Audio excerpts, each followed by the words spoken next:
Did you know where I'm standing is on top of one of the earliest black communities here in Atlanta? Greetings, it's your boy Joseph from Learn More with Joe, and today we're going to go over the history of lightning.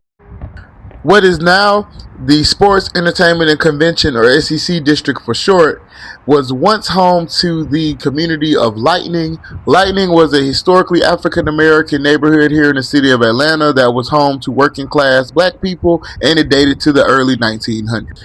Now, there's some debate on where the origin of the name Lightning came from. Some say that it was a slang term for moonshine from the Prohibition era, and others say it comes from how fast residents could draw a knife in a fight. Now, Lightning had previously survived attempts at urban renewal and development because it was a second choice for the Fulton County Stadium in the 1950s. However, the Georgia World Congress Center and Georgia Dome, and now Mercedes-Benz, returned developers' attention to the neighborhood of Lightning. Now, Lightning was one of the last neighborhoods, if not the last neighborhood, to have like electricity and paved roads in the city of Atlanta, and it was designated as a slum by the city of Atlanta. So you guys know what that means.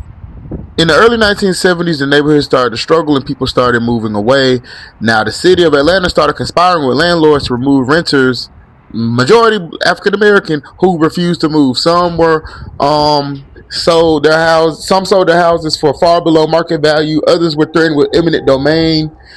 Some resisted for up to a decade, but by the mid to late 1980s, every last resident had been moved out, and construction began on the Georgia World Convention Center and the Georgia Dome. Now, when you come down here, there's signage that designates the Georgia Dome being built, but there's nothing that designates that this was once a historically black neighborhood in the city of Atlanta. Now, the only signage that is there, you see the two black churches that were demolished for the construction of Mercedes-Benz Stadium about a decade ago.